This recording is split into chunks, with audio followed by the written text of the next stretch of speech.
Oh. Bom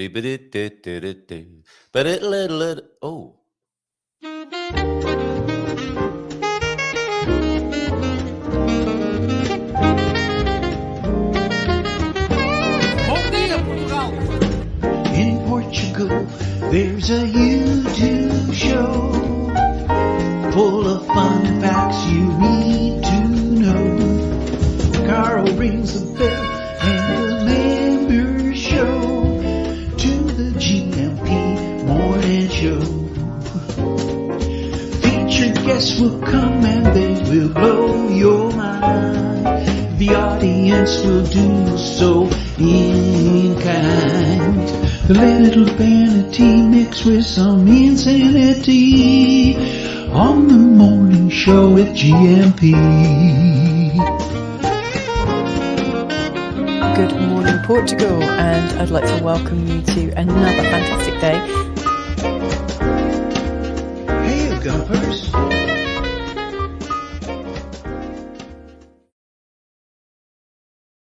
Hola, bon dia, alegria. Munson here with the Good Morning Portugal show, live stream and podcast. How are you this morning? Happy hump day to you. Here we are. Quarta-feira here in Portugal. Meetup day for me in San Martinho de Porto. So maybe see you at the hurly-burly. I mean, it's good fun anyway. Any week here in San Martinho de Porto. But we're in the middle of the Santo Antonio festival here. And I forgot to, a couple of things I forgot yesterday. Actually, two things. Well, did I forget? I didn't even know. There were three things that were not brought to your attention, which I'm bringing to your attention now yesterday, if I can remember the three of them. It was St. Anthony's Day yesterday, which was lost in the middle of the festivities. And that's an interesting observation, is it not, of our times, is that we are celebrating St. Anthony, but full stop, period. And it was St. Anthony's Day yesterday. And I had no idea. The way that's occurring to me and many people in my town is just a massive, I'm changing the word I'm going to use, celebration, festivity. We had fireworks the night before last at midnight. There's all sorts going on in the town. And the acknowledgement of who it's all about and where it originated is kind of lost in the middle of that. So isn't that interesting? But I guess you could say that, couldn't you, about Christmas and Easter and so on. It was, yes, not St. Anthony's birthday as far as I know, but St. Anthony's Day, the ordained day of St. Anthony, as far as I'm aware. The information is not easy to find because that's not where the focus is anymore. The focus is on commerce and drinking and eating and other fun stuff. Which I think is interesting. Another saint's, not birthday, but a saint's birthday yesterday. Saint Nuno of Insurance. It was his birthday yesterday, I discovered as well. So happy birthday to you, Nuno. Hope you had a great day. And I have forgotten, I knew this might happen. I have forgotten the third thing. I wonder if that will come back to me. If it's important, it will. And even if it's not important sometimes, those things that aren't important, but just gnaw away at your subconscious, come back too, don't they? So what was the other thing? Oh, I do remember, and we'll be talking more about it. How could I forget this? It was Katia Lima who brought to our attention yesterday. It was Fernando Pessoa's birthday yesterday as well. Not around to enjoy it anymore, mind you, although his work lives on. Great, much-loved poet here in Portugal. And in the poetry world, he is known as a mover and shaper of modern literature as well. Pete coming back on the saintly business, the canons. Patron Saint Day. You aren't a good Catholic, lad, Carl. Now kneel down and get ready to receive. You see, that's exactly the sort of trivialization of the matters I'm speaking of. Right there, Peter. Good morning to you, Pete. And as well as Pete in the chat, we've got Antonio F. Good morning to you, Antonio F. And I do like your cherries. Let's put them on the screen again. Your lovely bowl of cherries picked in the Braganza area. I'm happy to show that every day now for the next couple of weeks. It's such a cheerful picture, is it not? It's a metaphor, it's a work of art, and it's a blooming tasty bowl of fruit at the same time. Multitasking there, the many uses of cherries. Great stuff. So yeah, we will talk more about Pessoa. It is meetup day, and yes, that was where I was interrupting myself. Began to talk about the meetup and saying that it's taking place in the hurly-burly of the St. Anthony's festivities here in San Martino de Porto. So beware. If you normally, like me, rely on parking on the quayside, just rock up, park by the water, get out the car and look across the bay because it's nice and quiet at this time of year. It is now no longer quiet at this time of year, and quite right too. I mean, the town lives and relies on tourism, and this is one of the big events of the year. So be careful. You may not be able to park in your usual place if you're coming to the meetup today. You may have to park a little bit out of town and walk in, and why not? I'm sure the coach, not the coach as in a park and ride system, but the coach as in Coach Turner will be proud of you. If you park, it's one of his tips I know from the past. Park your motor up a little way out of town and walk the rest of the way and enjoy the journey. So you may have to do that today and perhaps see you later at the San Martino de Porto meetup. Jim's also in, Jim White, Antonio F. Anna, the Swede in Portugal, is here as well. James with a big old Matty. And I don't mean, Matty, you are a big old Matty. That's what I mean. Look, there's some shouting going on in the chat this morning. This is how some of the men and alpha males of this colony of primates respond to each other first thing in the morning. It takes quite a lot of effort to type out all those capital letters. So maybe that counts as well, Coach Turner, as a bit of exercise. Smashing on the keyboard like some sort of prehistoric creature this morning. So Matty and James clearly pleased to see each other. And T-Duck is in as well with some cracking content as usual. And Lewis Carroll, the creator of Jabberwocky and The Hunting of the Snark, here to give us some deep thinking as well this morning. And Coach Turner, let's begin with Coach Turner this morning. Oh, before we do though, let me just get your mind in shape, if I may, for 9:30 when Sarah from Spartan FX joins us with more, with her open mind and wish to learn Portuguese. So how I've put this and what's occurred to me about this is, of course, it's the way, a way, part of a way of learning things is to teach things, isn't it? I know Pete might appreciate or give us the academic theory on this, but when you teach something, you demonstrate your own grasp of it, don't you? So why don't we do that with Portuguese? We're stuck, aren't we, perhaps, in this idea, oh, it's such a difficult language. Oh, I'll never get this. It's all those ideas, all that self-talk about Portuguese. But then if you just turn the tables and you find yourself with a professorial cape and hat and maybe even a board rub and a little pointy stick, old school style, and put yourself in the position of the Portuguese teacher, what can you teach Sarah when she joins us at 9:30 this morning? Oh, and that reminds me, I better send her the link. Otherwise she will, or maybe this is one of those situations. No, I already did it. Very good. Sometimes we're ahead of ourselves and we forget, don't we? But what do you know? Let me tell you something. You know a lot more Portuguese than you realize, okay? And you'll have your phrases, your go-to phrases and your favorite Portuguese words that not only help you in daily situations, but also delight and charm you as well. Some of the things you might not use so often, but you thought, that's a lovely little turn of phrase. That's a lovely little bit of Portuguese. Let's share those with Sarah. We gave her the basics, didn't we, last time? She is now, because of the service she gives to the Portuguese community, helping people change up their dollars or pounds into euros when they're coming here to Portugal, Spartan FX, and you can find them on our website. If you go to goodmorningportugal.com, you can click through to Spartan FX. And maybe I can find a link as well for you to put in the chat here if you need to change currency. It's what they do, and that's why she comes to Lisbon and to Portugal. And I think she really likes coming to Lisbon and Portugal and was delighting in engaging with a bit of the lingo. And we gave her a few basics, didn't we, last time she was here? I don't know if you were here for that and if you remember that. But, do put yourself in that professorial position and please step forward and share with us this morning. Not yet, around 9:30, some of your favorite ways of engaging with Portuguese people. And I mean in terms of the language. Yes, there are many favorite ways probably of engaging with Portuguese people. I'm speaking linguistically here this morning so that we can be of some service to Sarah when she joins us at 9:30. Sarah of Spartan FX, Coach Turner is here with a Bon Dia Gumpers at around 7:55. Oh, other forthcoming attractions this morning. We'll have a look at a little bit of Fernando Pessoa, poetry, and some advice. It is Ask Anything About Portugal Day. Traditionally, Not that many people ask things about Portugal on a Wednesday. Sometimes they do. Darren might be here. Somebody fairly new to the country might come along and think, yeah, it's Wednesday, that day on Good Morning Portugal, when I can ask about that weird thing that happened to me. Yes, if any weird things have happened to you, if you want clarification about some aspect of Portuguese life, then please ask it in the chat, the comments. And on that note, in that sort of, in that energy, in that vibration, we also have 2 cents worth of advice from George Reyes, which is a piece that was sent to me by Tony Bryant, actually, the Portuguese, very, very naughty.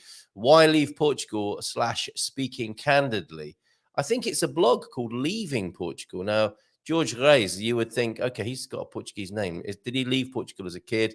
Is he one of the foreigners who came over and didn't decide to stay, or did decide not to stay, whichever way you look at it? And he has a little bit of a blog that I might share as well. Anything else that's come to your attention as well, do please send a link, and we'll peruse it here on the Good Morning Portugal show.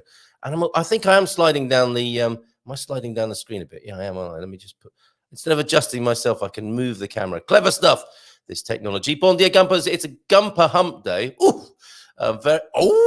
Very warm here yesterday, and I was too washed out to train. Wow, I see you had a bit of kind of sunstroke action going on in the UK, of all places, though did coach in the evening. How did it go? Dinner tonight. And when are you running again?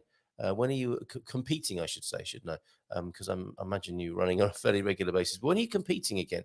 In the you're currently top of the Masters, are you not, so to speak, Coach Turner? Anyway, dinner tonight has changed to lunch as Mrs. T has rich choir. What is rich choir? Could you tell us a little bit more about that? Or is it a person? God's God tip of the day then from Ian. So another ½ kilo lost through sensible eating. My goodness. Kilo, 2.2 pounds. So he lost a pound and 1.1 pounds, I guess that would be. Bags of sugar we can think of, can't we, to give us some idea. A bag of sugar is a kilo, is it not? 2.2 pounds. Omelette and salad, chicken sandwich, and some peanuts plus... that sounds good, actually. I do like a little omelette of a man. Scaramouche, Scaramouche. And what's going on in the garden? We are now on the ground floor, as you may have realized. Plants behind me, plants out the window. The dog's barking at a passing bird. Since Mrs. M has made the garden a very green place, more insects, more birds. How lovely. And the dog's getting a little bit excited there and doing their job. I was feeling peckish this afternoon, but refrained. What did you do, Coach Turner? That's an interesting condition to be in, isn't it? Peckish. And is that a word? Is that a word that's used in America as well and other parts of the world, or is it very British? A terrible, an awful peckishness came over me. And what did you do? Did you distract yourself by switching on the telly or having a drink instead? Some water can help in those situations, can't it? How did you deal with that? Because some people just think, sod it, I'm just going to open the fridge and help myself.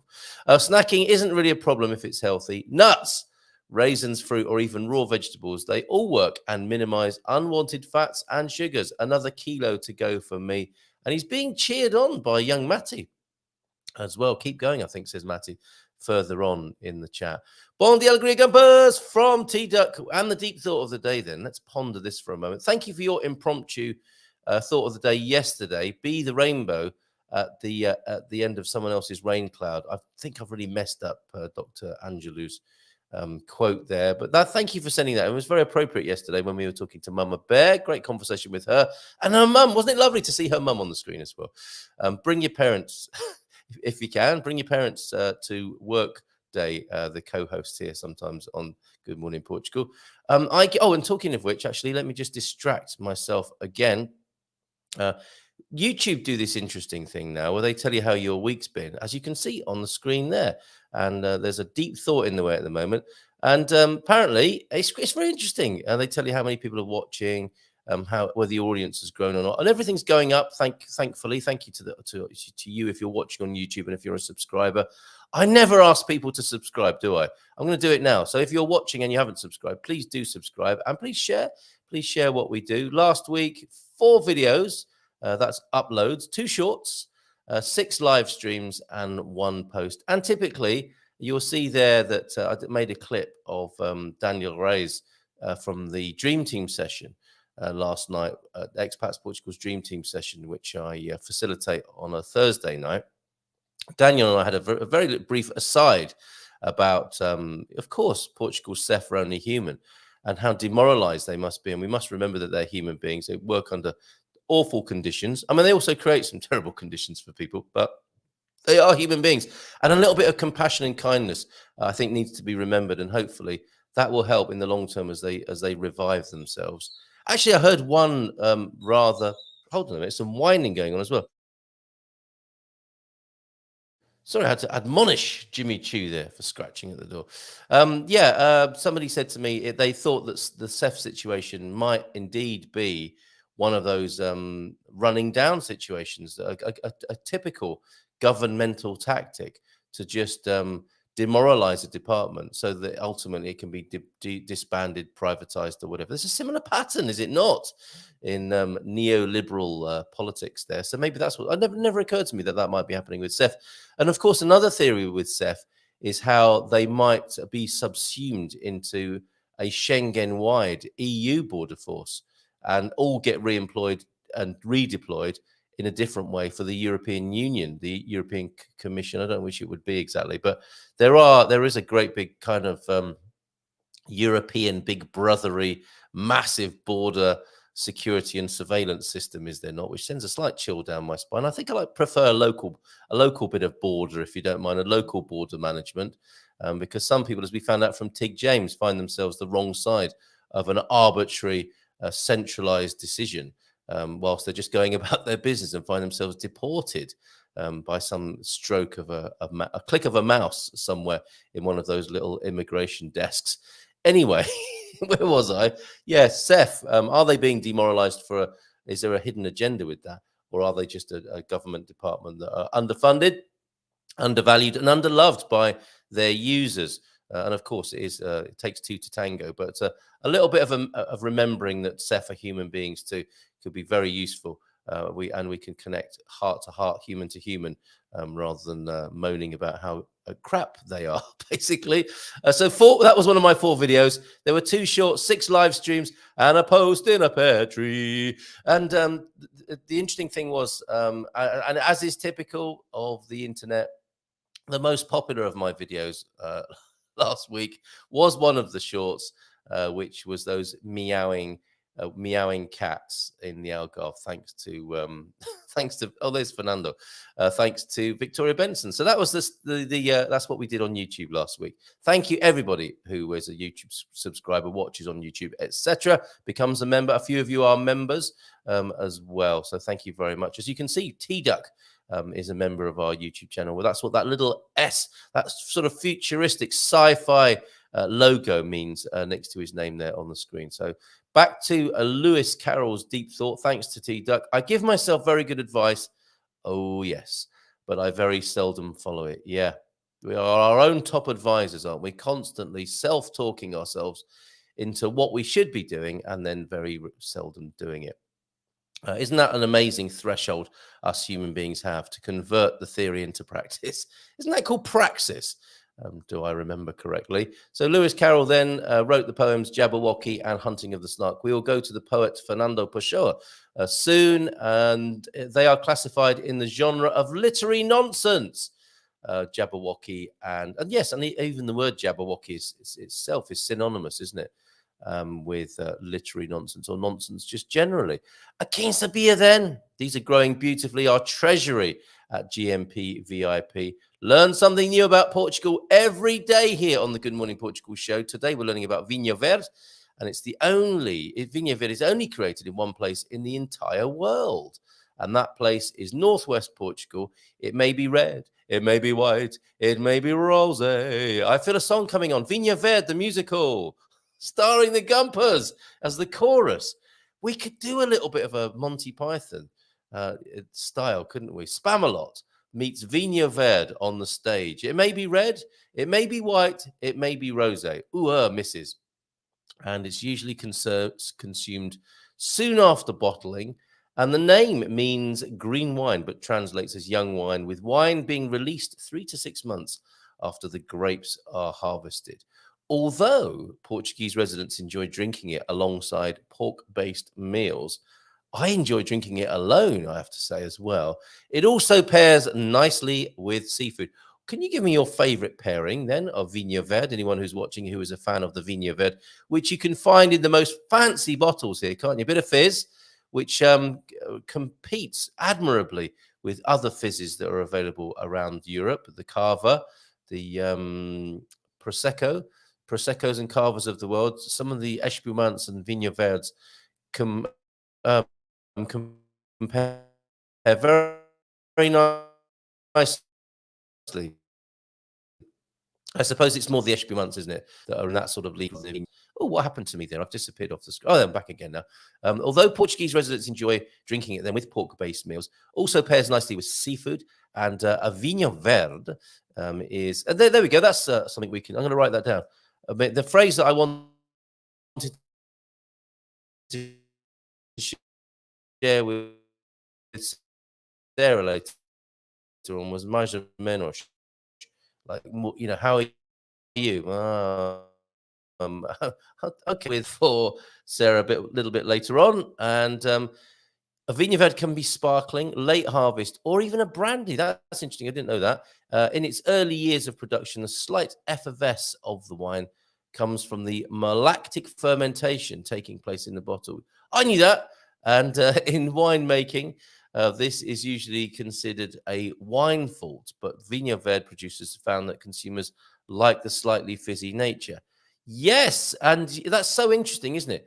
If you go to your fridge and you drink something that has a slight malolactic fermentation going on, you might wrinkle up your nose and screw up your face and flush it down the sink.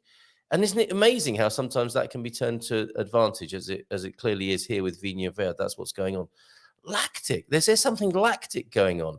Is that to do with dairy, milk, that family of enzymes or whatever they are, of chemicals? That's interesting. So I wonder what's causing that. But it must only come, surely, don't call me Shirley, from the grapes. They can only be grapes in there, right? Surely there's nothing else in there that would be causing that malolactic fermentation. I must look into that and maybe even experience it later on today. That's a good reason to have a glass of Vinho Verde today, isn't it? I'm just assessing the malolactic fermentation in this particular beverage here.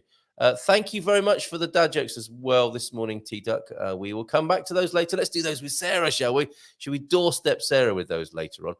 Matty's in with a bon dia, alegria, a todos de Pombal nublado. So you got some cloud going on there. That's another thing we can test Sarah with later on, isn't it? Nublado. Bom dia, campers. Feliz Natal a todos from James. Como está? Tudo bem? More. I'm going to star that one as well. We're going to get to Sarah really feeling like she's got... I mean, talking of hump days, there is a Portuguese hump moment, isn't there, where you feel like you're not a complete noob or novice and a complete idiot in social situations. And then there's the great gulf between that and some serious competence, I think, where many of us probably are. So let's help her get over that first hump of feeling like a Humpty Numpty in that first bit. Would you remember that? Do you feel like you're over that? Have you crossed that first threshold with your Portuguese? Well done, Ian, says Matty. Just a bit more and you've reached your weight goals. I feel the need to play a video, not because of what Matty's just said, but because I need to drink my tea, which is going cold here. I wonder what I've got. I have got the meowing girls that I mentioned. In case you didn't see them, here they are. I'm going to come back after I've had a sip of tea.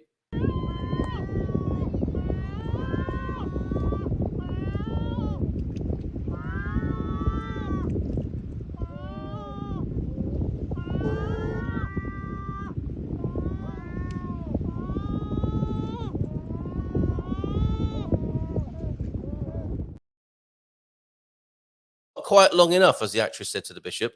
But look at that. Isn't that incredible timing? My meow meow mug. Perfect. Meowing girls and tea from the cup here Mrs. Duck gave me. My favorite kitten cup. Talking of fashions and idiosyncrasies, here's something else. Oh, you saw the T-shirt at the beginning, did you?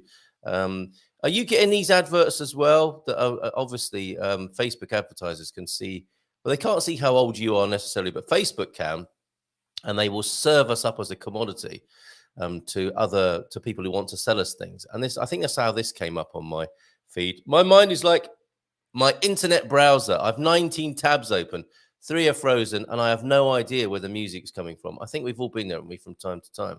Now, that isn't what I was going to show you. I just thought that was funny, and that's why I showed it at the beginning of the show. What I was going to show you, because I do like to share the occasional fashion tip, this also came up on my timeline. That's me 10 years ago, sporting a man bag. Now, we've had this conversation, haven't we, from time to time?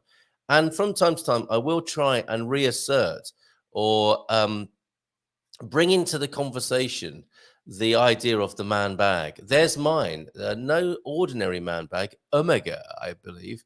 And I think it's really jauntily worn with that I don't know, that look on my face that says, I know something you don't. I know how fashionable I am. And you might not agree with me, kind of smirk, as well as the jauntily placed mint green pullover sweater around my neck as well. Is it time? Is it time? Have you already got a man bag? I suspect German Matty might have a man bag because the culture is not so unkind to him, perhaps having a man bag, as the British culture is to me when I sport that look. You would be surprised and somewhat shocked by some of the abuse I got for wearing my pullover in that way and carrying a man bag. So what are we thinking about man bags at the moment? I don't know what man bag is in Portuguese. And there's a fly in here, which I might have to slap on my own forehead in just a moment. We're going to look at some poetry as well, but not until we've said hello to everyone this morning. How's everyone doing? Indeed, Ian. Ian is just... Oh, Peter, putting a fine point on it, so to speak, there. He's just one bowl of prunes away, which is a dietary choice he would approve of, unless, of course, they are dusted. That's the problem with some of that dried fruit, isn't it? Not how it gets you going necessarily, but how it's covered in unsavory chemicals or added sugar or that sort of thing. Apricots and prunes are a bit like that, aren't they? Aren't they sprayed with things to preserve them, which might not be entirely good for you? Isn't St. Anthony the patron saint of things being lost? Yes. And I have to say, I did feel a bit lost existentially yesterday. I'm sure my mum used to say that whenever she lost stuff. Yes. Okay. So, Pete, you know a thing or two about this. St. Anthony, the patron saint of, I believe, of marriage, of lost things, and of small children as well. It's amazing, isn't it, how you get these when you become a saint, how you have all these things attached to you, so to speak. Not literally married couples, small children, and lost keys and so on. But this idea that you are the go-to guy. Yes, you're the go-to guy, aren't you? For when something is lost, you pray to a particular saint, or if you want luck in a particular department, you appeal, you beseech the particular saint in question. Jim's in. Bon dia todos. How you doing, Jim? How's life in Porto? And bon dia todos from Antonio F as well. How's everyone doing? Bon dia alegria todos from... This is great. I'm going to come back to these and show Sarah how easy it is that we can all converse at some level in Portuguese. Barry's in.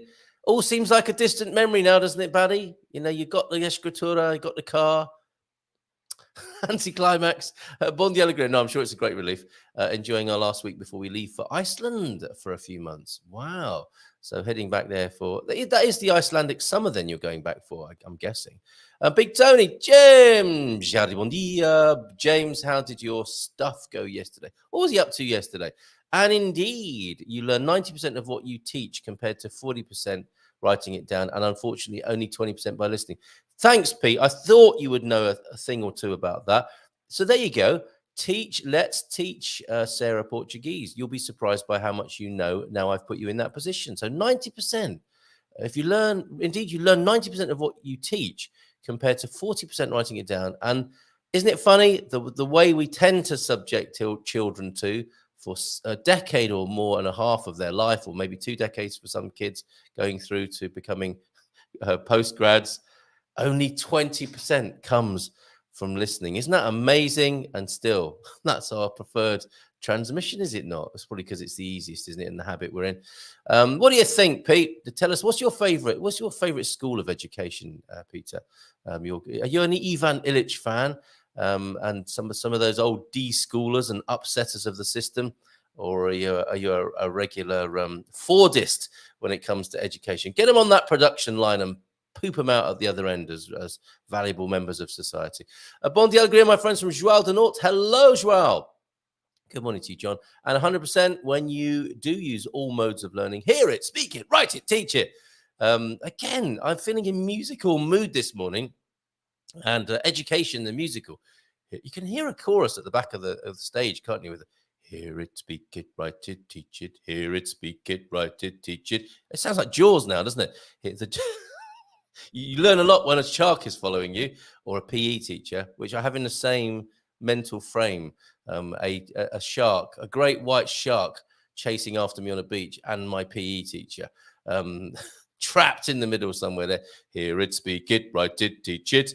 Thank you for that, João de Norte. You seem to know a thing or two as well. In our 2 years here, though, the people who have learned Portuguese most effectively are either kids who have no embarrassment, yes, or those romantically involved with a Portuguese person.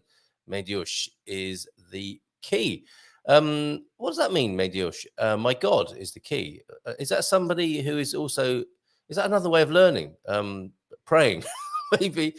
So that's interesting. Thank you for that as well, Pete. And look, CEO de Quinta, how you doing? Siobhan, bon dia, Carl and friends, how you doing there, Siobhan? Have you got an announcement for us from the Quinta? Please pop it in the chat. You're very welcome to use the chat as a notice board for anything cool happening in and around Portugal. That goes to everyone. And Capricorn Chris, we've got to find out how he's doing this morning. He has been so grumpy recently on public transport. Not today, however. Look, train journey was great this morning. How are we all doing? He sounds chipper. Excellent. The European border, then I was talking about Seth, wasn't I? And the European border. The European border and Coast Guard is called Frontex. That, see, I was saying how the idea of a total EU border force sends a slight chill down my spine. That doesn't help. Frontex. Bond. Send Bond to Frontex. There's an evil baddie trying to penetrate the EU. Let's get Bond working with Frontex. The EU in control of Portuguese immigration. That's why many voted Brexit. Oh, Dougie, don't, please, no. Let's get Tig James. Start the chant for a Tig James residency. Yeah, Tig was here, of course, last Wednesday. My goodness, was it that long ago? So she was here talking about some things that I wasn't aware of to do with Brits getting caught in post-Brexit kind of loops. And Capricorn Chris wants her to have a residency. I'm open to that. And she's reposted our interview on Brits in Portugal, which seems to be, it was a very popular interview, actually. So I've segmented that and made that available. Yes. Can you let her know as well, Chris, that you'd love her to be on the show on a regular basis? I'm very open to that. Because I think she can lend herself to other aspects of immigration into Portugal as well. Although she does tend to concentrate on Brits in Portugal post-Brexit and all the mess that has brought. Hello? Oh, that was me mentioning your name and the meowing gulls, Victoria. And you say, of course, to us, hola, bon dia, kids, from you know where. No, you kept that quiet. Chris, that's awesome. So what opioids did the doctor prescribe to leave you with? That rather hallucinatory image. Let's not knock it. He's had a good time on the train. Let's just leave it at that. Move on, literally, Chris. I'm glad you had a nice transit into work. And I think we're getting weather reports from all over the place. Although maybe perhaps it's a bit cloudy in Lisbon as well. Looks a bit like that on the Silver Coast. Might not be too busy at the meetup then. Might not be too many other people until this evening having fun at the Sant Antonio Festa. I like to pair Vinho Verde with Vinho Branco. Top pairing! T-Duck, excellent. Is it just me or is Carl's internet freezing up due to the Vinho Verde? Yeah, I think just after we started talking about Vinho Verde, it started freezing up. Isn't that amazing? Or was it when I started talking about the EU and Seth? Ooh, spooky. That's... Carl, sound issues. Try reinserting your dongle. And video and all. That was a little while ago. I think it sorted itself out now. I hope it has. And I'm in, and what is this? I'm in an Armaguinha. I've got to write that down as well. Love it after dinner. What is she talking about? Con limão e gelo. So it's a bit like what can you say during a family dinner and in bed? That sounds like one of those. I love it after dinner with lemon and ice. Ooh, So armagina, I'm writing that down because I need to research that as well. Some other people here might as well. What is that, Victoria? Do let us know. Vinha Verde says, Owen, good morning, Owen. White ports and 7-Up or lemonade. Great refreshing drink. Yeah, that you'll get some nice zing, wouldn't it? The white port will be zinged up beautifully with a bit of 7-Up or lemonade and some Vinha Verde. Okay, so we're good with the video and audio. I don't know what happened. I had a little bit of something or other happening. There are some building works going on locally. Somebody might have unplugged something and then plugged it back in again. And that's done the trick. Had a lovely Tawny Port in Sintra over the weekend. Pics and vids incoming. Oh, cheers. I was hoping you'd send us some a video or pictures from your time in Sintra. It sounds like you had a good time there. Wonderful. And no, it looks like he has reinserted his dongle for everyone, Matty. Hope it wasn't too painful. Oh, Peter. Too painful for who? Carl, the dongle, or us having a frozen... Look, it's sorted out now. The grape isn't ripe. Is that a comment on life or a Vinha Verde there, Mr. S? Good morning to you as well. And green versus ripe is Vingo. I'm not sure quite what's happening there, but you might a thing or two about Vinha Verde, perhaps. Then it's the early grapes, is it not then, perhaps, Mr. S? Thank you. Have those seagulls then we're catching up here. Have those seagulls swallowed some kittens? They do. They are the meowing gulls of the Algarve, thanks to Victoria. Matty definitely has a man bag, but which hiker is it? Oh, stop it. Poor old Matty. Carl, no man bag for me because I wear pants. Do you mean trousers? Let's not succumb to may I see your pants. Hey, John. Note to US selves, please do not ask to see the pants selection. Or do not be surprised if you approach a men's outfitters and you walk in and say, may I see your pants? Trousers, pair of in UK. And Matty's succumbing to that as a European as well. I wear pants with pockets, not a skirt or a kilt. If they are not enough, I have a backpack rucksack. So I think a very firm pushback from Matty there.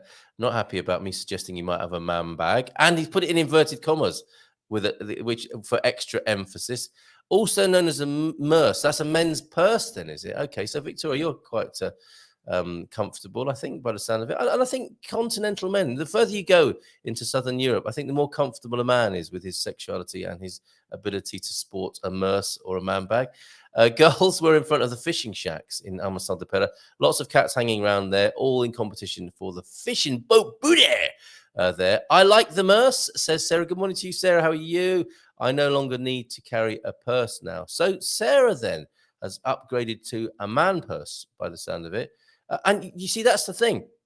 Now that we don't tell anyone that about merces and Victoria, that's interesting, isn't it? So maybe there's some sort of convergence happening. The female purse no longer big enough. I mean, women do get some incredible amount of stuff in their purses, and no smutty innuendo there, please, Peter. Yes, the woman's handbag is an extraordinary TARDIS of a thing often, isn't it? Sometimes actually literally a kitchen sink in there to wash the kids after a especially messy lunch. But yes, maybe there's a convergence here that men backpacks, women's handbags, purses, merces, and man bags, because we have to carry so much stuff now, don't we?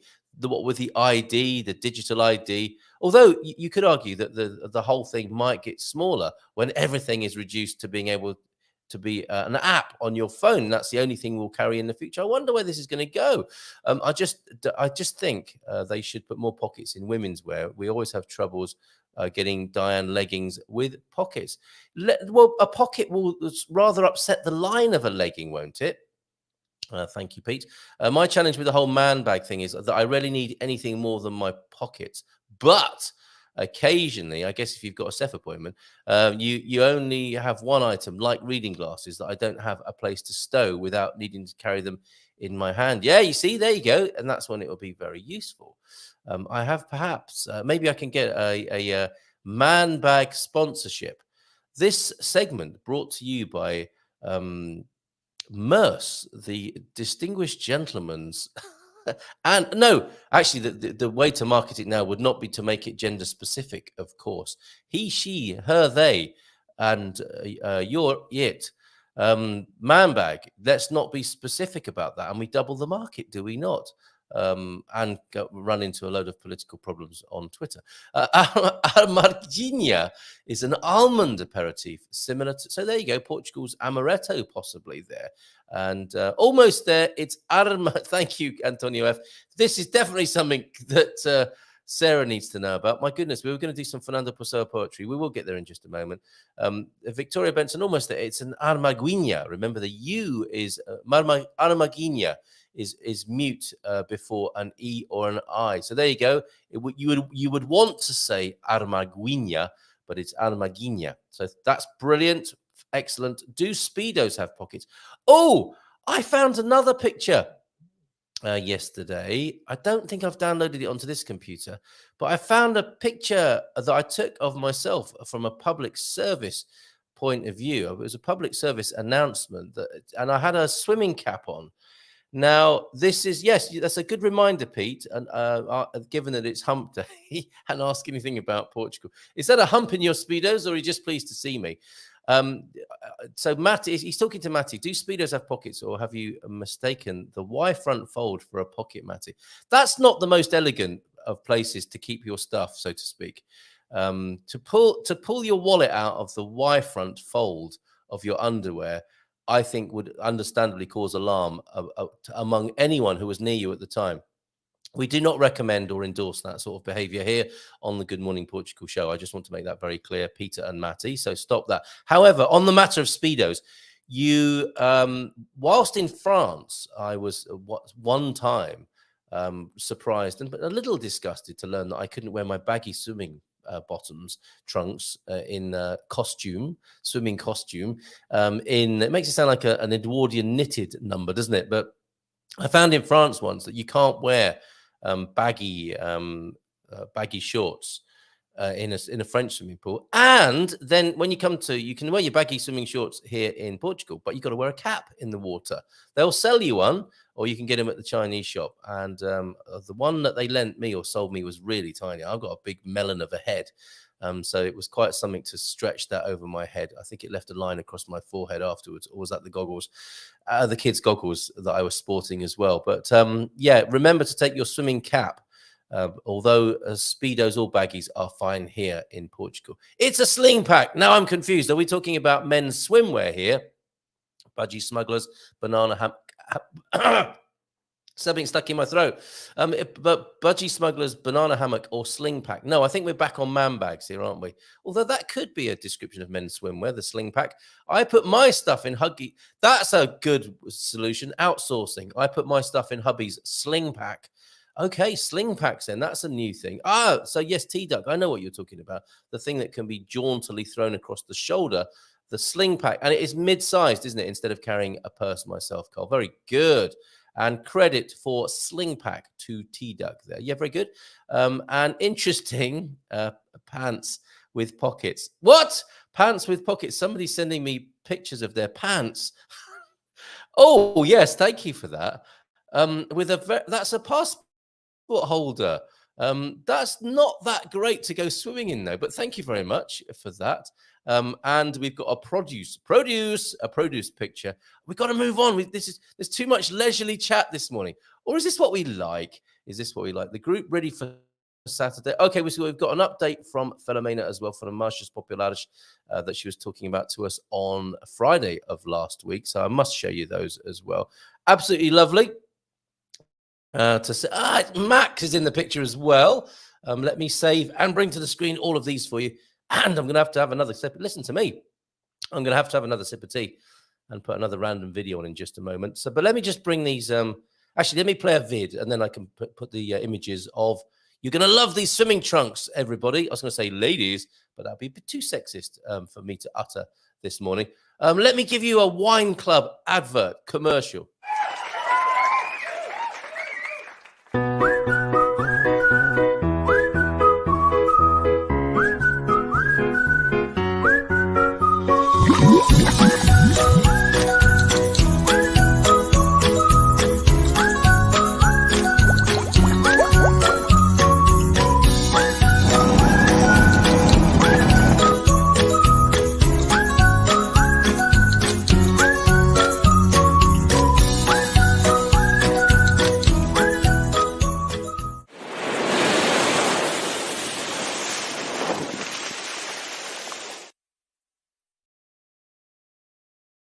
Vineyard. Now that would have thrown people, wouldn't it? Brought back a few memories. Is the show starting? Is the show finishing? What? No, it's just the music. I've repurposed the whistling theme tune, which I think a few people would be happy to hear this morning.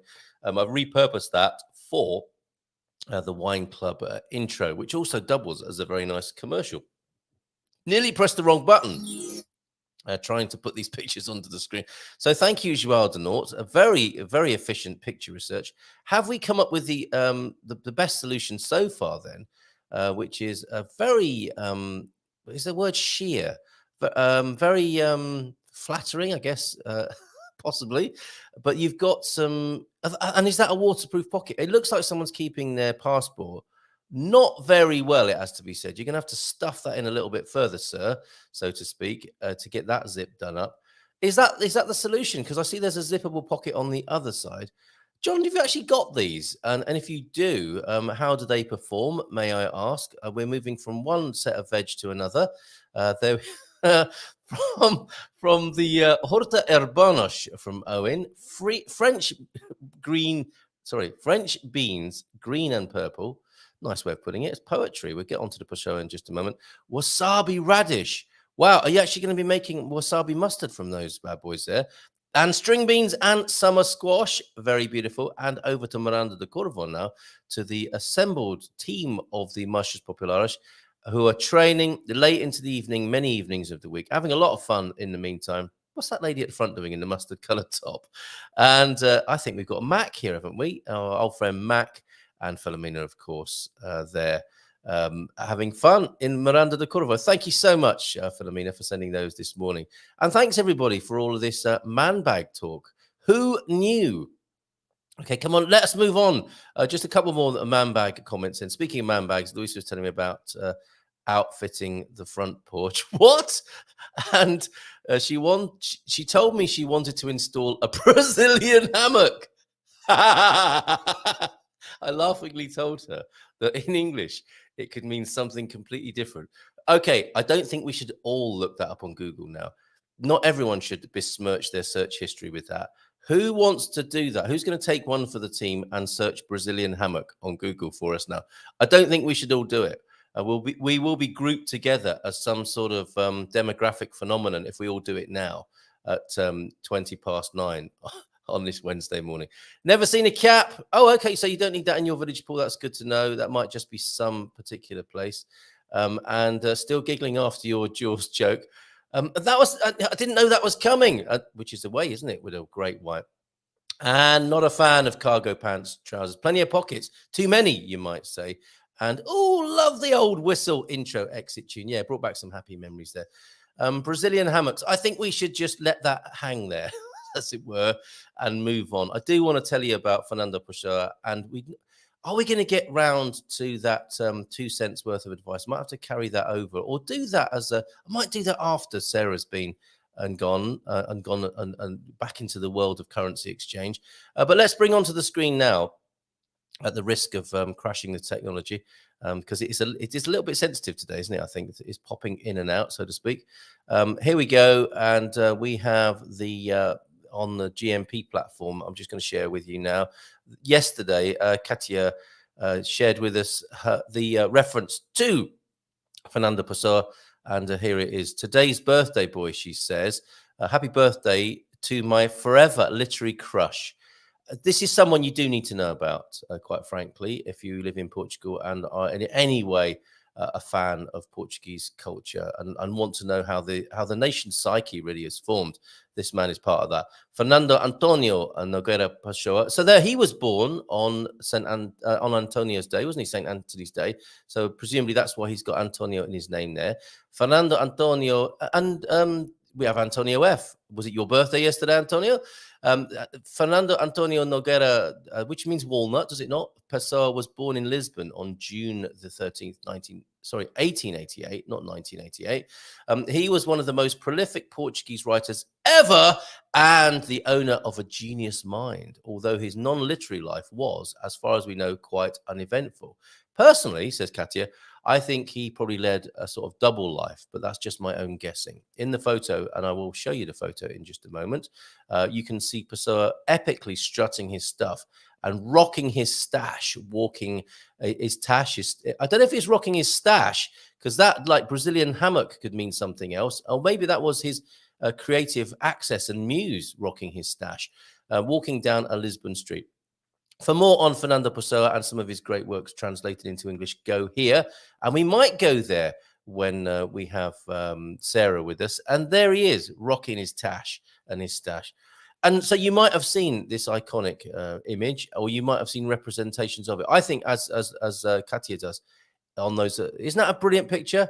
A man wearing some excellent glasses, a little tash, and a hat, and a wonderful Mac, and pounding the Lisbon streets where you can see the calçadas beneath him. And if you zoom in, I mean, he's a pretty stylish fellow, I've got to say.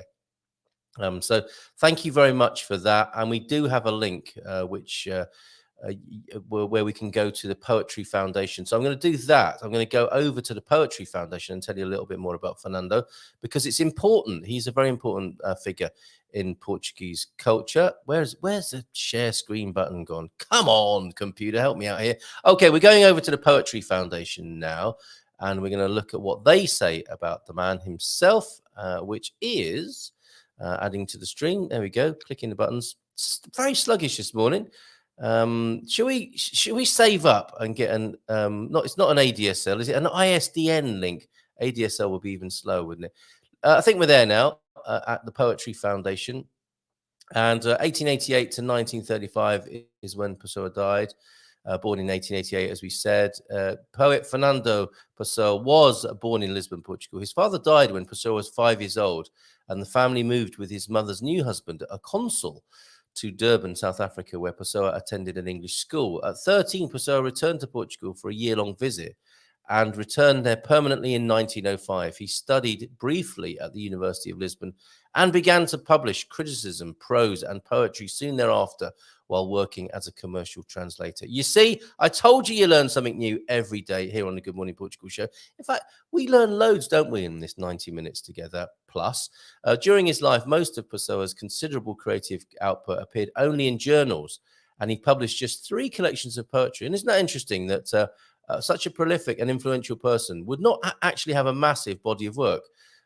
Antinous, sonnets, and English poems. They are 1918, 1918, and 1921, respectively, and 1 collection in Portuguese, which is here, Mensagem, here, which is beautifully made book. I mean, I'm sure there are lots of versions of this. This is from Tinta da China, I think. Is that a name of a publisher here in Portugal?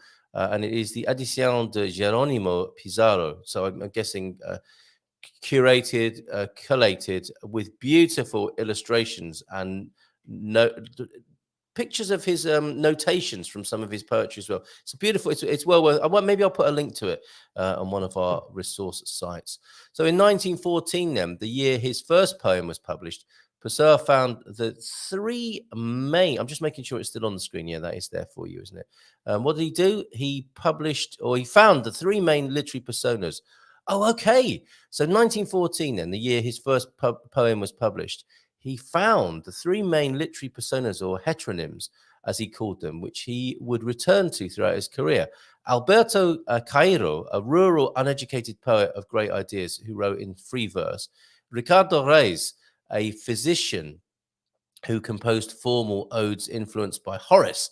And Alvaro de Campos, an adventurous London-based naval engineer. What a guy! Influenced by poet Walt Whitman and in the Italian Futurists, and also influenced by the Italian Futurists. So he's writing under these 3 different names or identities. Like, incredible, getting into the role and mind space of these heteronyms. Pessoa published under his own name as well, but considered that work, the product of an orthonym, another literary persona, while other notable writers of his generation. So even when he was writing under his own name, he was still doing it in a certain kind of character. Isn't that interesting? While other notable writers of his generation used literary personas such as Pound's Maubeli and Rilke Malta's Lurid Briga, Pessoa alone gave his heteronyms a full life separate from his own, assigning and adopting. It's like method acting, isn't it? Separate from his own, assigning and adopting in turn each persona's psychology, aesthetics, and politics. So in that picture we see of him walking down the street, I wonder which persona he was in there. These are the Pessoa personas, aren't they? Pessoa's insistence on identity as a flexible, dynamic construction. Oh, he was ahead of his time, was he not? And his consequent rejection of traditional notions of authorship and individuality. He was definitely a they, anticipated the concerns of the postmodernist movement. Wow. Later in life, Pessoa created the semi-heteronym. Was he bi-heteronym as well? Semi-heteronym Bernardo Soares, whose expansive, unbound fictional journal, written over a period of 20 years and assembled with little guidance after Pessoa's death, became the Book of Disquietude. Oh, we can all relate to that, can't we? As well as philosopher and sociologist Antonio Moura, essayist Baron of Teve, critic and Cairo scholar Thomas Cross, and his brother collaborator I. Cross. These all sound like very poetic names, don't they? Poet Coelho Pacheco, astrologer Rafael Baldaya, and many others, for a total of at least 72 heteronyms. That's incredible. That is multiple personalities, isn't it? Pessoa died in Lisbon in 1935 of cirrhosis of the liver. That is a rock and roll finish, isn't it? And only after his death did his work gain widespread publication and acclaim. Oh, that's rock and roll. That's so rock and roll too, isn't it? In the Western canon, check this out. In the Western canon, critic Harold Bloom included Pessoa as one of just 26 writers responsible for establishing the parameters of Western literature. I told you he was important, didn't I? And by Harold Bloom's estimation, one of 26 writers. I mean, this is quite the accolade, isn't it? Responsible for establishing the parameters of Western literature. And we can do a little game show when Sarah arrives and ask you, Sarah Davey of Spartan FX, would you like to hear auto psychography, discontinuous poems, The Herdsman, or odes by Fernando Pessoa? I hope you found that as interesting as I did. Excellent insight into Portuguese life and culture there. And we're standing by for the arrival of Sarah Davey from Spartan FX, and we're going to be teaching her. Don't forget, we are teaching her because we're going to learn by teaching. We've already established that fact this morning, that you learn while you teach. So what have you learned, and what do you want to teach Sarah when it comes to Portuguese when she joins us? Ha! Says Victoria. We read a Fernando Pessoa poem in Portuguese class on Monday. I might do that for you this morning. Sorry, Gumpers, I gotta go. Dogs want their walk. Happy hump day, ate próxima. Stay happy and healthy. Cheers, Matty. The other day, is this a dad joke? I bought a seedless watermelon. He snuck a dad joke in here, isn't he? Was that triggered by me referring to my head as melon-sized? The other day, I bought a seedless watermelon, only I found a single seed inside. That's 1 in a melon odds. Ow. Mrs. H and I are going to pop up to A Coruña, España this morning for a bit of shopping, due north of Ponte Lima. Oh, pictures, please, if you don't mind. And on the coast of the Bay of Biscay. Can we have a picture, please, of the Bay of Biscay, João de Norte? Please do. And my clipboard has a long memory, so that we don't need to. Smash that like button, folks, at 9:30. I think what I might do is, for the Iberian FM phone-in section after 10, is read the thing I wanted to read earlier on. This is from George Reyes, written this year. My Luso-American 2 cents worth of advice for those interested in moving to Portugal. It's been said, it begins, the only thing Americans truly fear is inconvenience. And he begins, my fellow Americans. So I am going to return to that at 10 o'clock. Sounds interesting, huh? Good day from Suze. Hey, Suze, late start for me. There seems to be a fine line between taking the mickey and man-shaming. Oh, yes, there certainly is. Which side of the line have I been? Have I been hopscotching back and forth, taking the mickey? And that's a beautiful idiom, isn't it? With no offense to any Mickeys, of course. Todos a cartas de amor são ridículas. Is that what you want to? Okay, I'm going to star that up and see what we can do with that with Sarah when she joins us. And Fernando Pessoa coming in. Oh, thank you. So there's a nice link there. I think it's only me that's allowed to post other links in the chat. So thank you for that. Don't look at it yet, though. Don't go anywhere. But that is a Fernando Pessoa, I think, poem, possibly. Oh, okay. That was the poem that you studied. Todos a cartas de amor são ridículas. So it looks like you enjoyed that. Is it a bit of a giggler, that one? And Ocean Dweller, Aviva is here. Bon dia, Toros. Good morning to you, Aviva. Lovely to see you here. How are you this morning?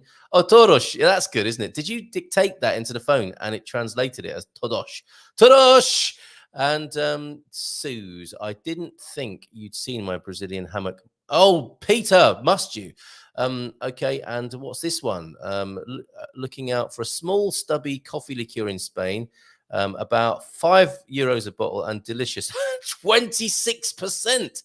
That gets the job done there, doesn't it? Wow. Okay. We're waiting for Sarah to join us.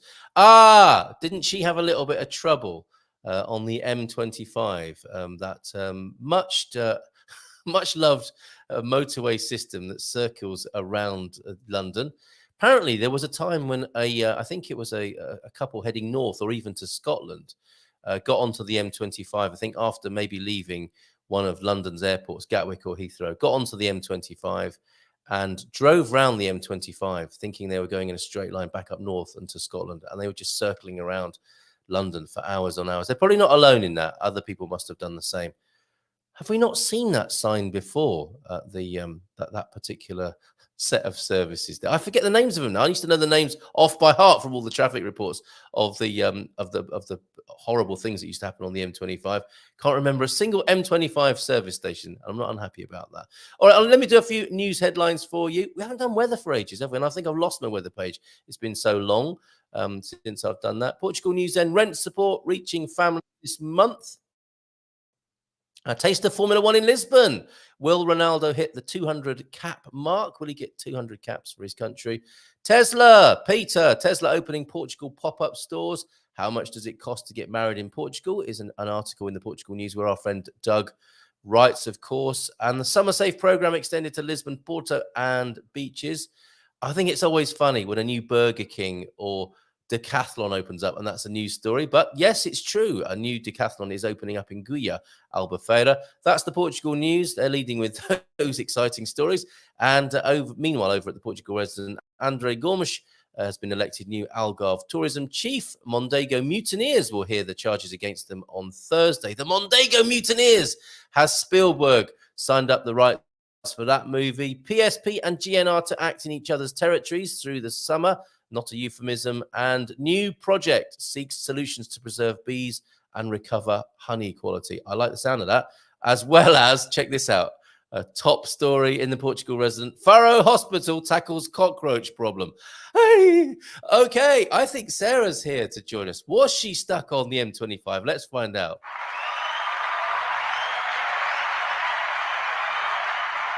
Oh, I'm just getting darkness. No, there she is. Fantastic. Sarah, how are you this morning? Good morning. No, not stuck on M25, working from home, but it's very hot. So I've got my fan in the background if there's any background noise there as well. Good for you. I think anyone in the UK deserves to have those bragging rights at the moment, don't they? I'm sorry, I'm in the UK and it's terribly hot here. I've got my fan on. Well, good for you. I'm so pleased. You got some Lisbon weather by the sound of it. And I'm guessing. I spoke to somebody this week, and they were in Portugal last weekend. They said the weather was terrible. So, I mean, that's the first, isn't it? It is. We don't like it when that happens.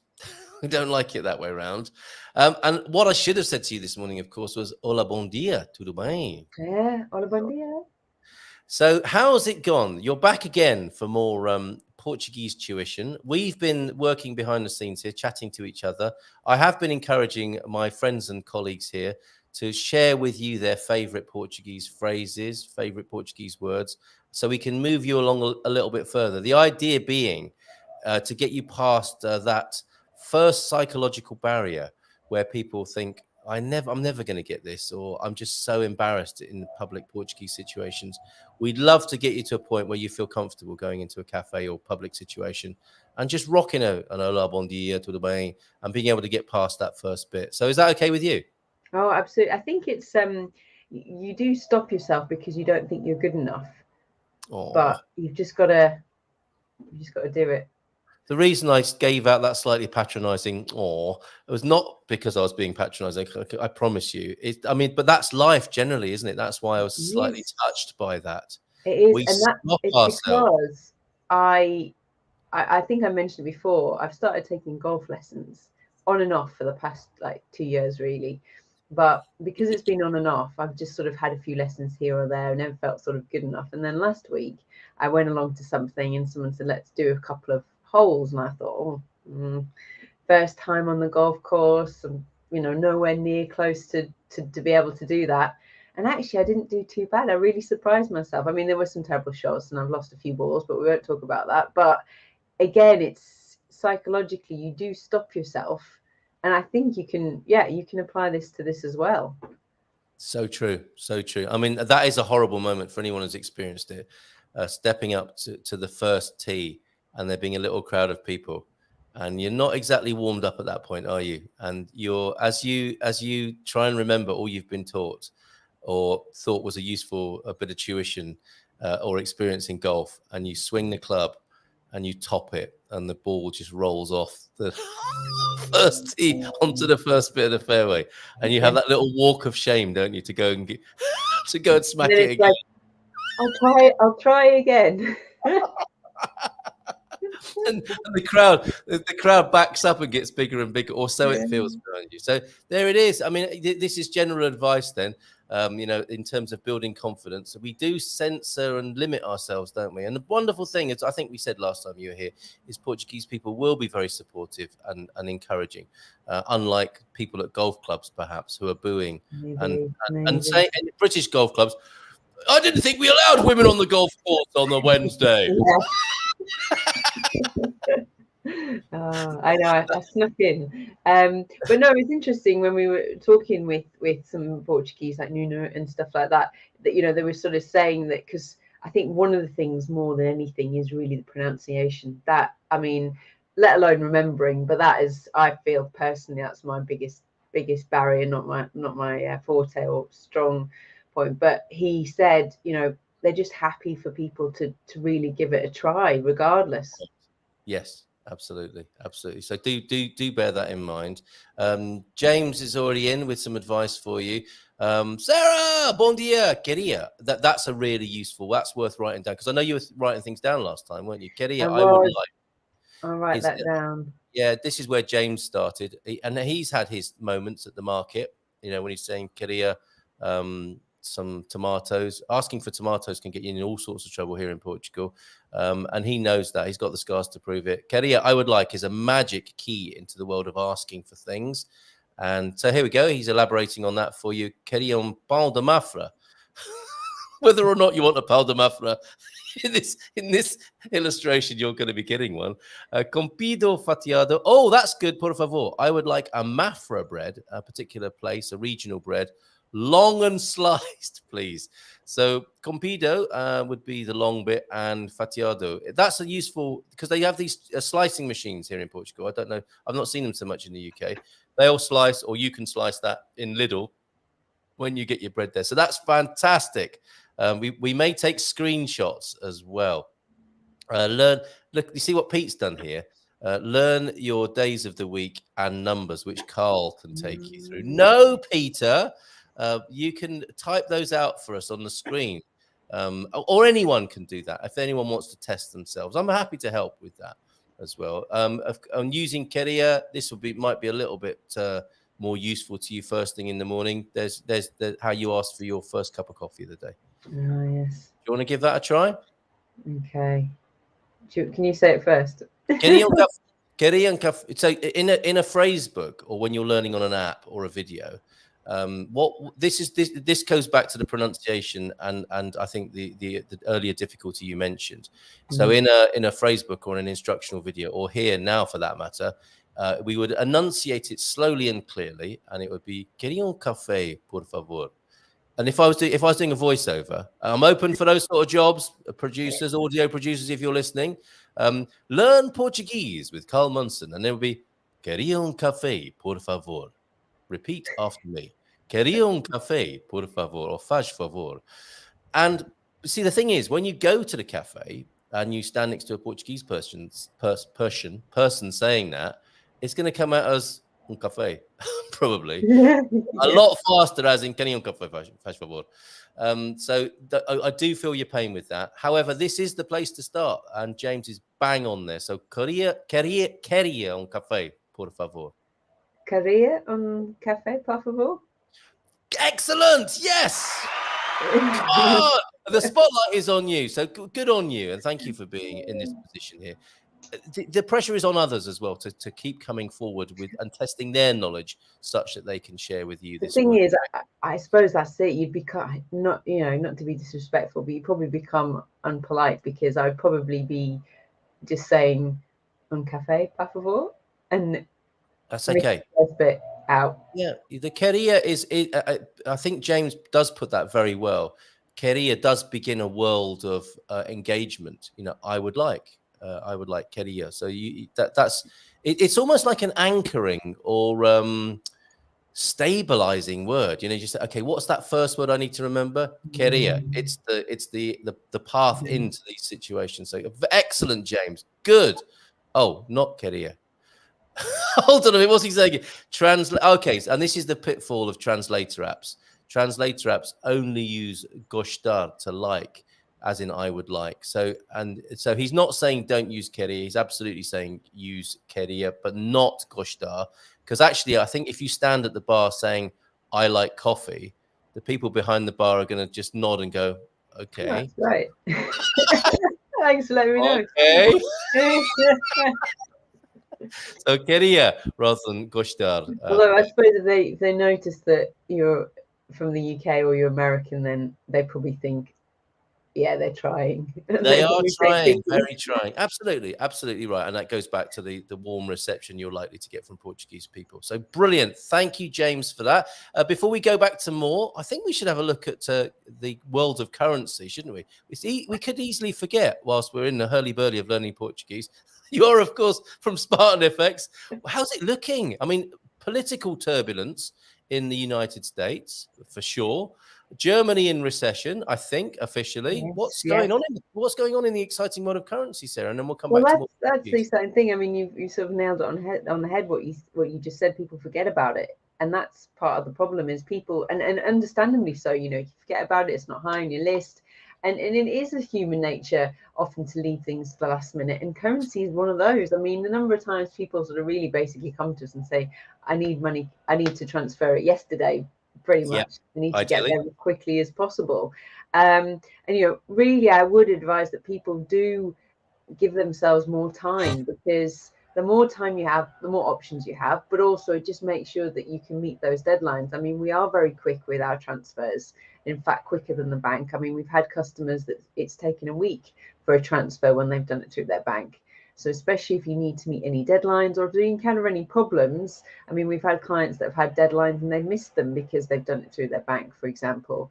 And we just don't want that, because it could be an extra cost for you, extra hassle, depending on what you're buying.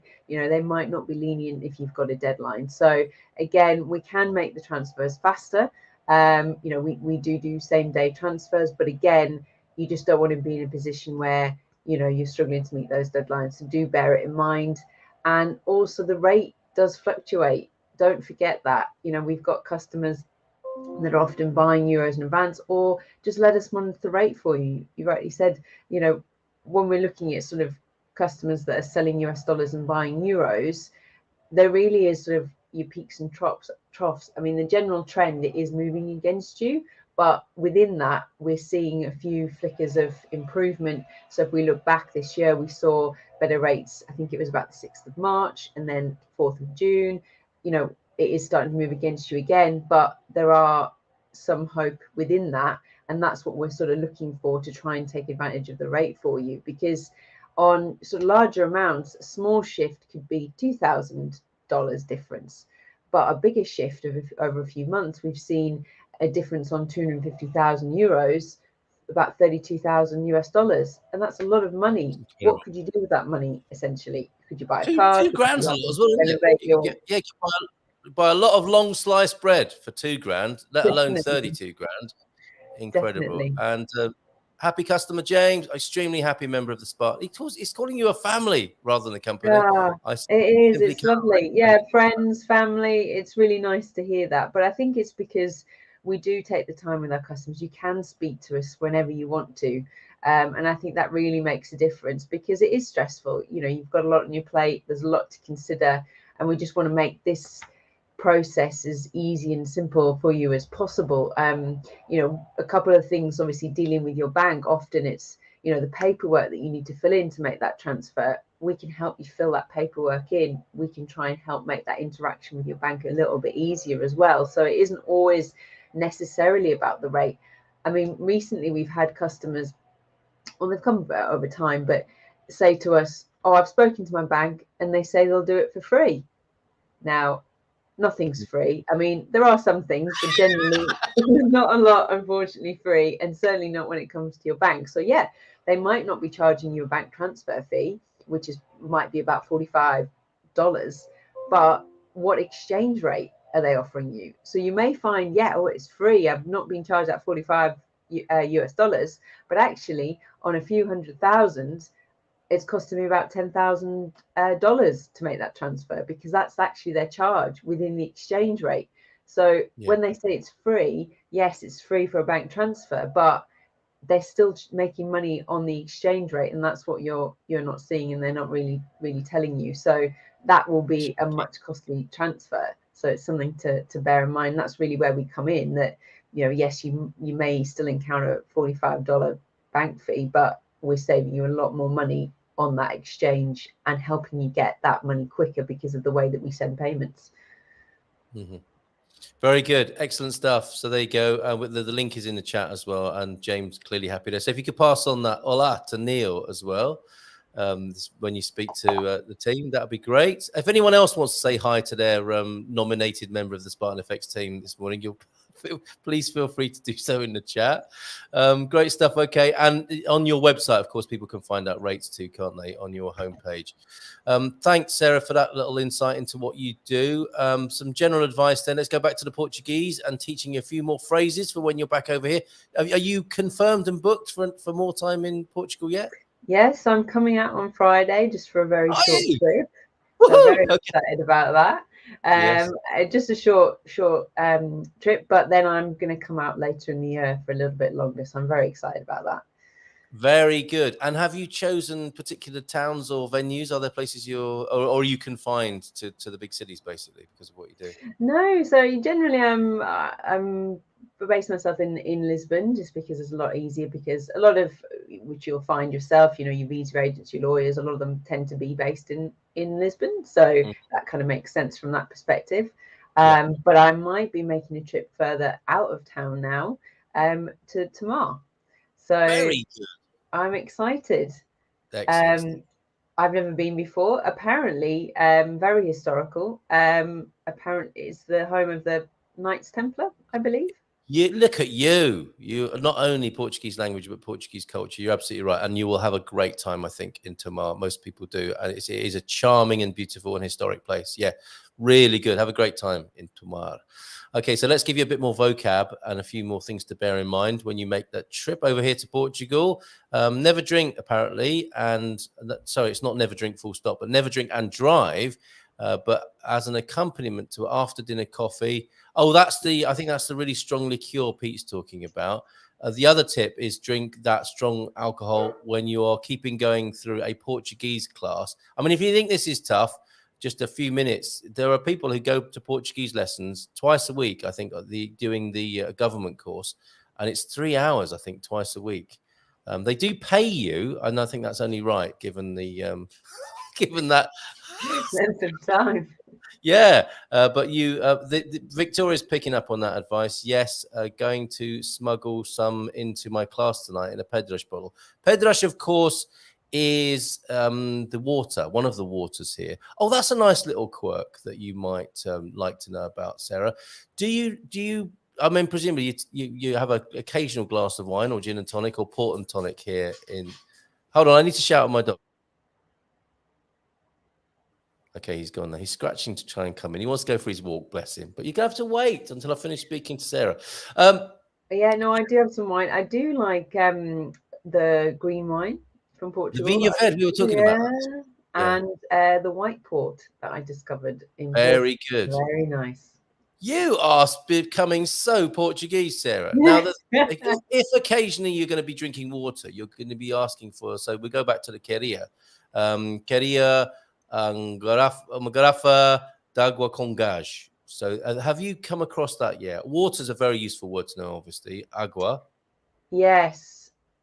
And it's with, well, that was it. It was interesting. Someone asked me, do I want water? What was it? Oh, I can't remember now, but it sounded very strange. And I thought they were talking about fresh water, as in from the tap.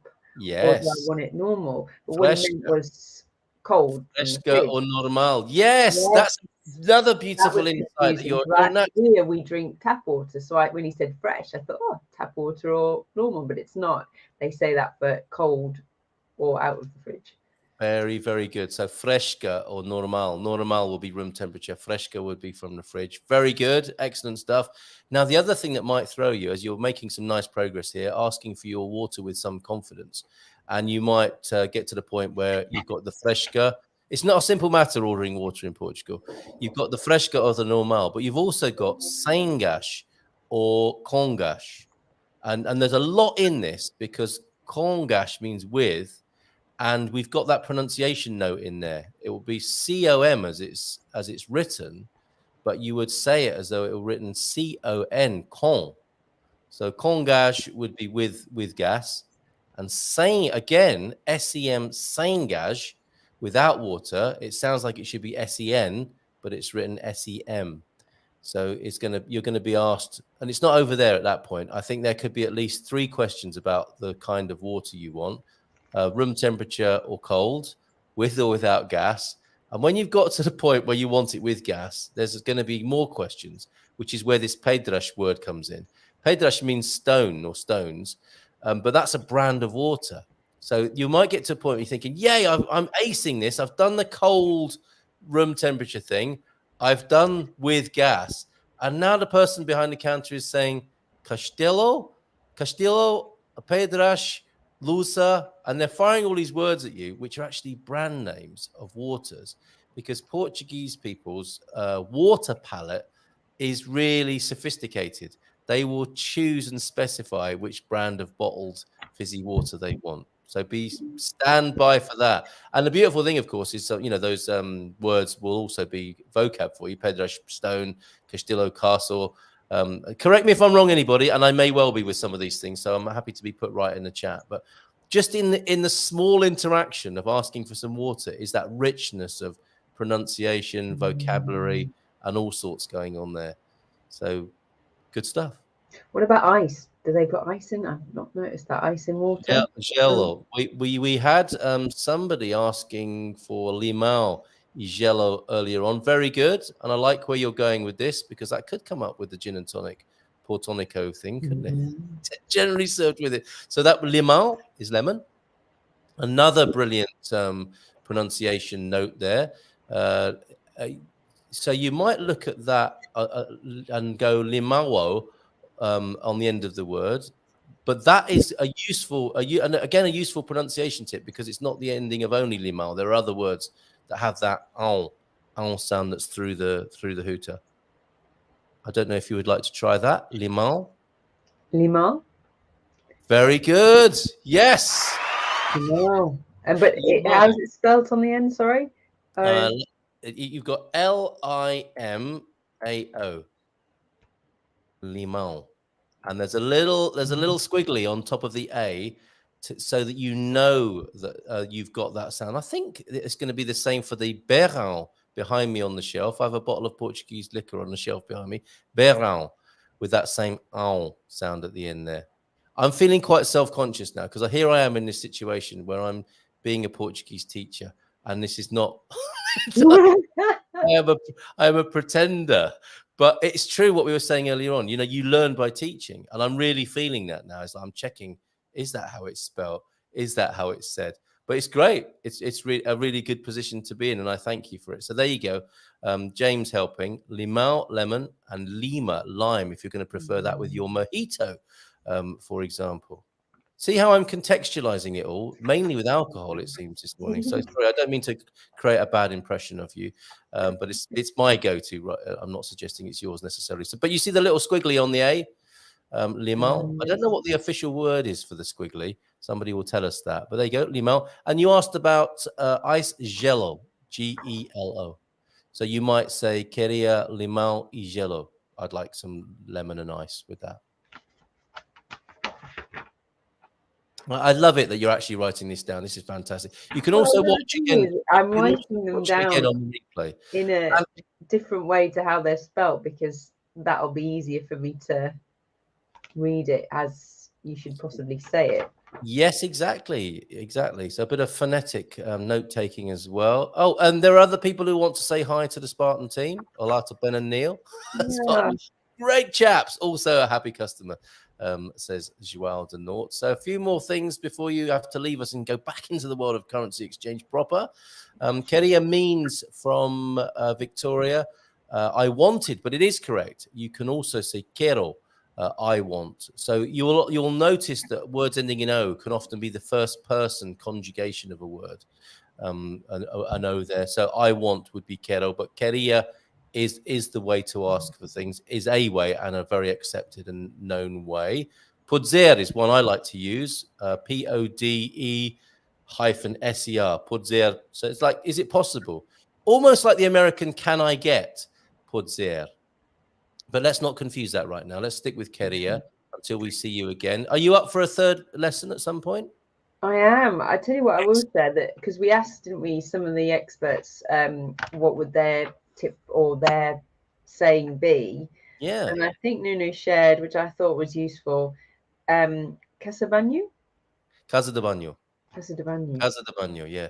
Now, it's very interesting that you kind of truncated it together as Casa de Banho, because that's what you hear when people say. Well, that's why I wrote it like that, because that's how he said it.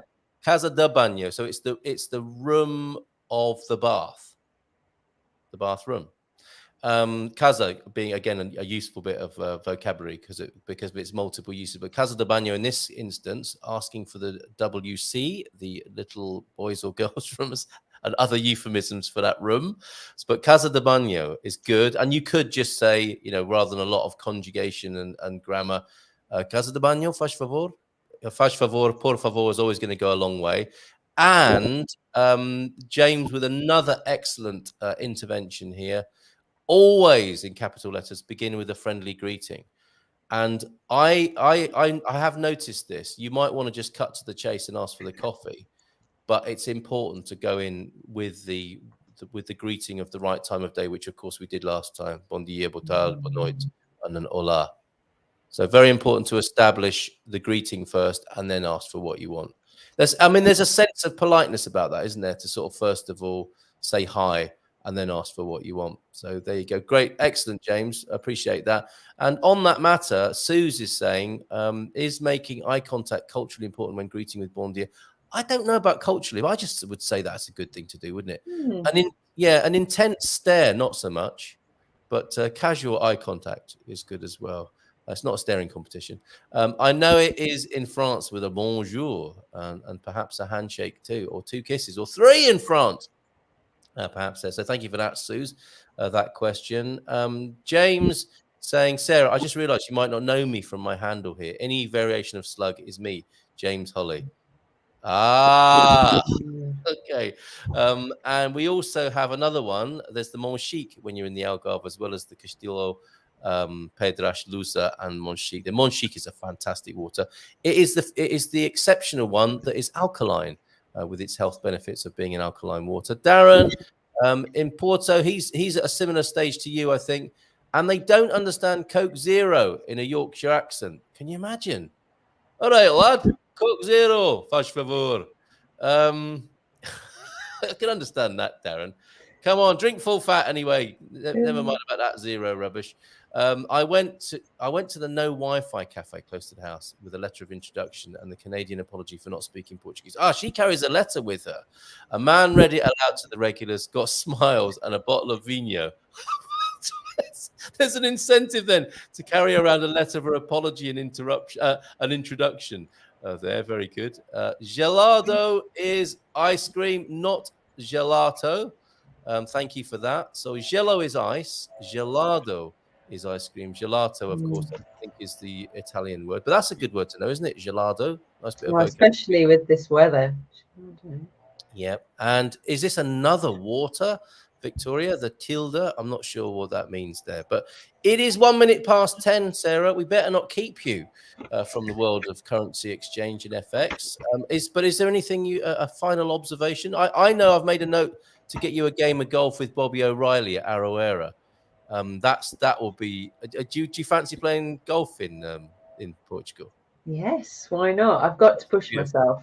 That's what I decided from last week. I've just got to do it regardless of how bad I am. So I apologise if I take hours to go around the course, but I'll give it a go. Yeah. Oh, and look at this. I have to make a correction here. Casa is of course house, not room. I'm thinking of quartos and or like a sal de baño. Is it also referred to as the bathroom? So forgive me. Casa is house, not room. Casa de baño, the house of the bath house there. So thank you very much for that correction there. Very happy to be corrected and learn something myself this morning. So thank you very much, James. Yeah, golf then. You could do the doubles, Sarah. You could play golf whilst speaking Portuguese at some point. So we'll see if we can. Well, you know, when Pete was talking about days of the week and numbers, the key number for golf, of course, is going to be cuatro. As you shout, as the ball goes off in the wrong direction, and you need to shout for. So you can be shouting cuatro down the fairway. Good job. Let's not overload you. Keep it simple. No, that's fine. But I think ultimately, from the world of currency, you're right that we've seen Germany go into recession. The US had bounced back a little bit from sort of the economic crisis we saw earlier with the banking crisis, but ultimately there are obviously still issues going on for both. In the Eurozone, they're going to increase interest rates very aggressively and follow suit like what the Fed did last year. So in the longer term, we may see more Euro strength. And it's just a case of us keeping an eye on that rate for you so that if there is any movement in your favour, we can let you know. But equally, on the other side of things, it may be worthwhile looking at buying euros in advance because, yes, you might be watching out for a better rate. But if that doesn't come, there's a case of actually buying it now could be a good time. You could be getting it at a good rate for your future payments, for example. So it's just helping you. That's our job. We're doing it all the time, monitoring that rate and helping you really manage your budgets, because that's going to be one of your biggest issues, is that you've got lots of things. You're paying for a NIF, paying for your visa, maybe renting or buying a property, sending savings, buying a car. There's lots of things that you're moving money for. And the rate that you're calculating at the moment could be very different from when you need to make that exchange. So again, it's just helping you manage those budgets, really. Thank you for that. And so make your call, get in touch with Spartan, say hi to the team. Couple more things. I believe it's 4 in golf, not the number, but in front 4. So it'll be friend in Portuguese, just to guess. Thank you for that. I wonder what golfers do shout. We will find out in due course. Pardon the pun. Tilde is the squiggle over the A that denotes the nasal pronunciation. So that's what that is. The tilde is over there on the limau. Fantastic team effort, everybody, this morning. Really appreciate that. Have a great day, Sarah. We're going to be talking about whether or not in the next segment, this idea that the only thing Americans truly fear is inconvenience. I'm going to have a chat about that with everybody on the IBR FM phone in. Until then, take care and bye for now, Sarah, and we'll see you again soon. See you. We'll see. Ciao, ciao. Bye for now.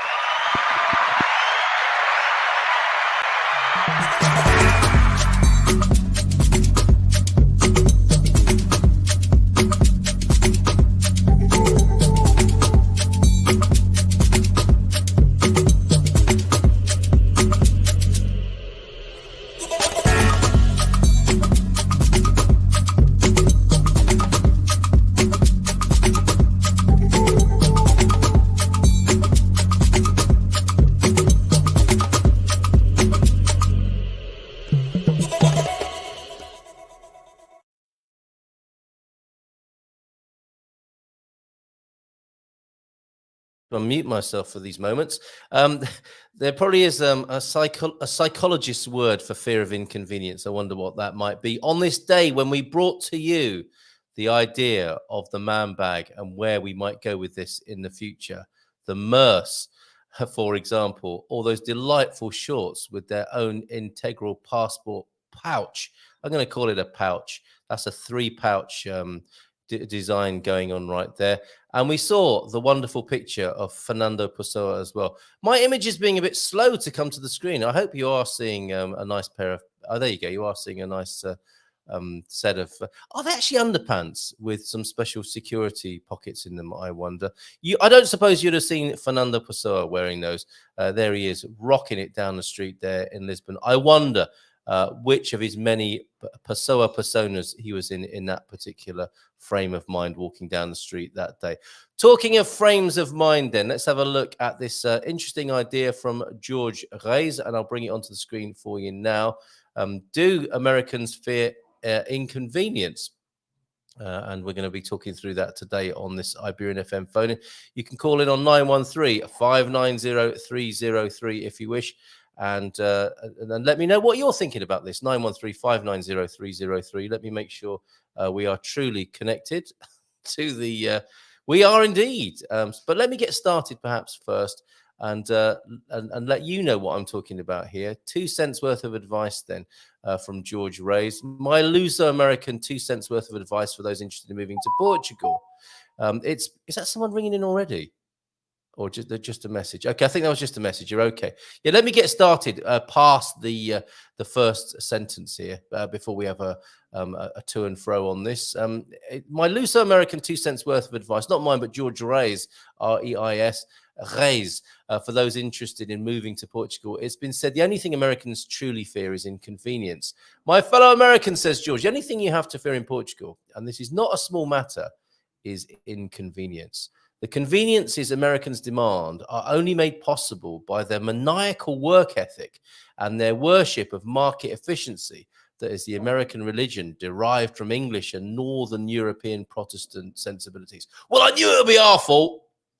As Europeans have noted for centuries, and the Portuguese Nobel laureate José Saramago notes in his novel The Stone Raft, there's lots in this.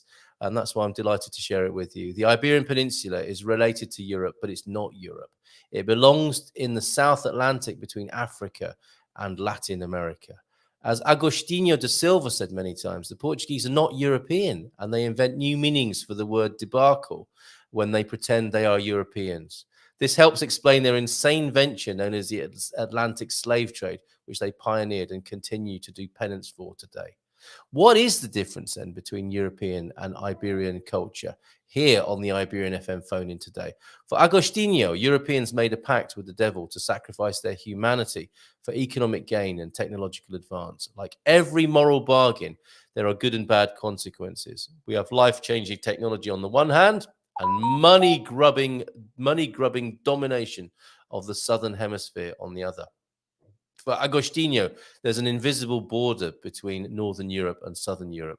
Northern Europeans are born to work to build wealth at any personal cost. Southern Europeans with stronger ties to Africa and South America are born to live their lives with family, with good communal meals, with work as a necessary burden for now, but hopefully not forever.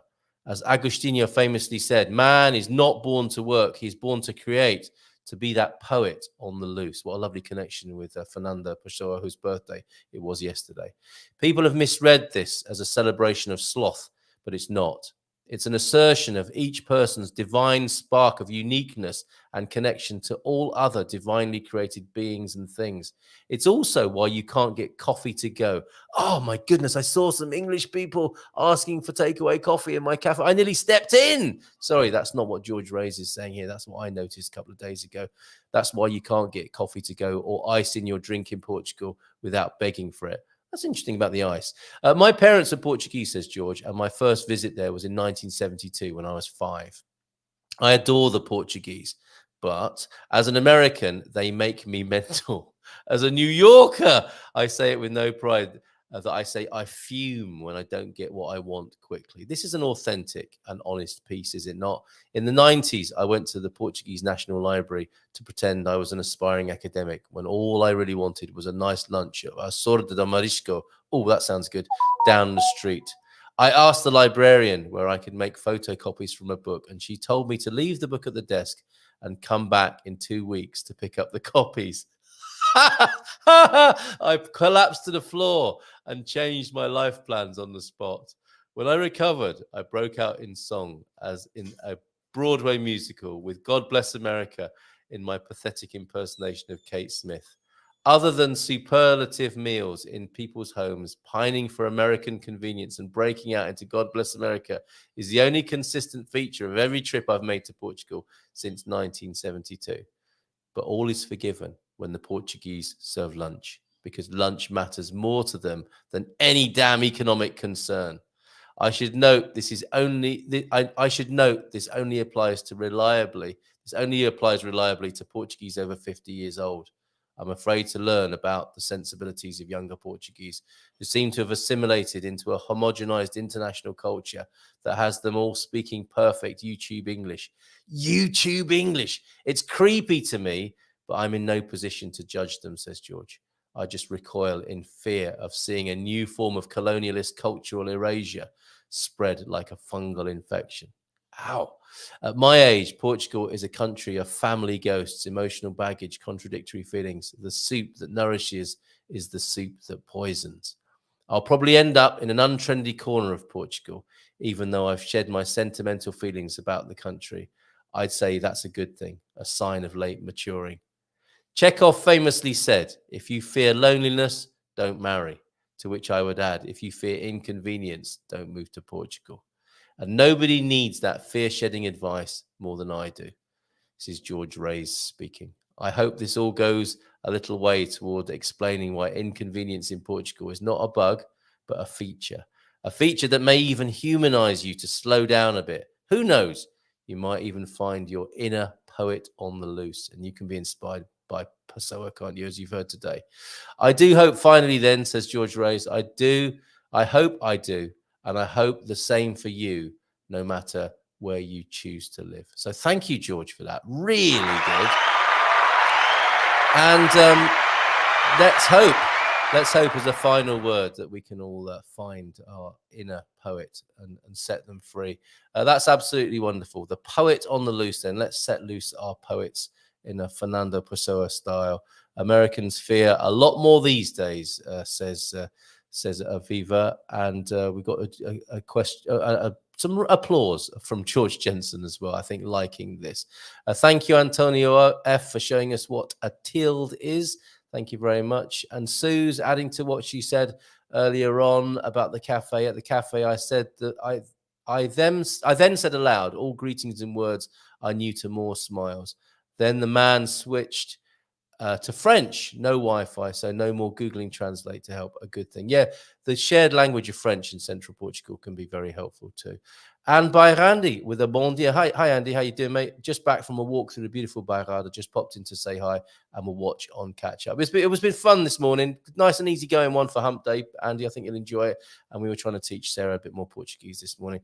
And I like this seal of approval, as well as from George Jensen. A round of applause. We're getting one from our Portuguese friend Antonio F there. I don't know if that's for the George Reyes piece or for the show in general, but I'm going to take it. Thank you very much, Antonio. And we'll be back again tomorrow with Veronica, that American in Portugal down there in the Algarve, the English gentleman in Lisbon, Carl Hyde. And we'll talk to them tomorrow on Thursday and tomorrow evening, talking about cars in Portugal, buying a car in Portugal with Jerry Lawler, who with a presentation on that, Expats Portugal at 7:30. And at 9. We'll be talking to the Dream Team as we do every Thursday evening. And it's my joy to facilitate that discussion. So perhaps see you at 1 or 2 or all 3 of those if you want to do the treble like Man City did and be on our show tomorrow morning, the webinar in the evening and the Dream Team thereafter. Take care. Have a great day. Have a truly bon dia, folks, and see if you can set loose your inner poet today in honor and awe of Fernando Pessoa. Take care. Have a great day. Bye for now.